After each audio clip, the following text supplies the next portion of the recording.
Timeless, classic, tradition.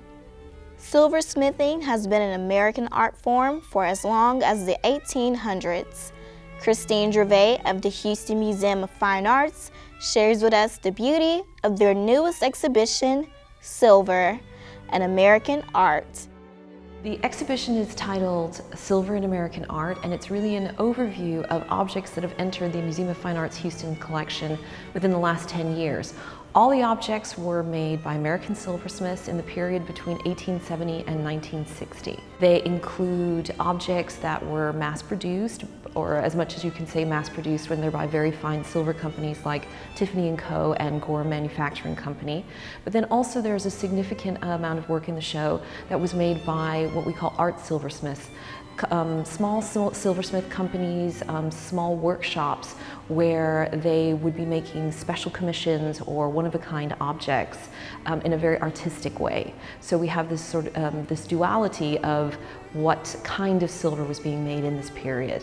One of the, and I think you could even say this sort of golden age of American silver manufacturing is really covered in this exhibition. There's a very early piece in the show which is a presentation piece. It's a three-handled loving cup, or as its old name is, a TIG, T-Y-G. And it's a form that has been around for centuries, and it was usually used for men in men's clubs or men's groups. And they would fill it with wine or mead or beer or some kind of alcoholic beverage, and they would pass it amongst themselves as a way to demonstrate friendship.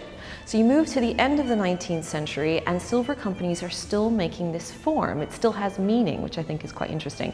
And in particular, this one was made as a presentation piece for the mayor of Yonkers, New York, who was credited with having created parks and green spaces, and his fellow politicians, men, bought this TIG and had Gorham make it and engraved it and gave it to him as a symbol of their friendship. So I think it's a quite interesting survival of a form, yet it still has the same meaning. A lot of people are quite fascinated with the Victorian table and the idea that you would sit down at your place setting and there might be something like 20 pieces of silver and each of which has an individual use. So we have some very odd pieces that you do not use today, and if you do use it today, I would like to be invited to your dinner party. If you have salted nut dishes and ice cream saws, or a server that's specifically made for fried oysters. So I think those are things that you just do not see today and are curious items, beautifully fashioned, beautifully made, because of course, if you could afford to have these things and you could afford to dine in this way, you bought the very best.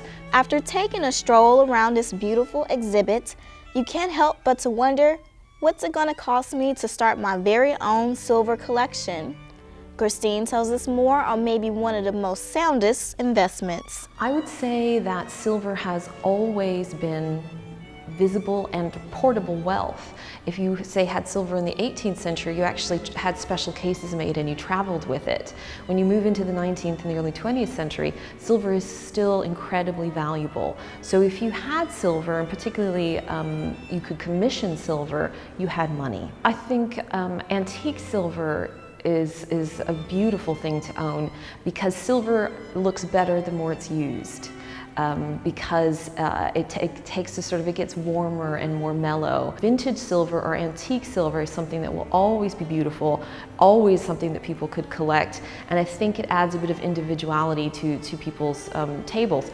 But I also think you should not buy because you think it will have value. You should buy it because you like it. To me, that is what always is this should be what a collector has in mind. Do you like it?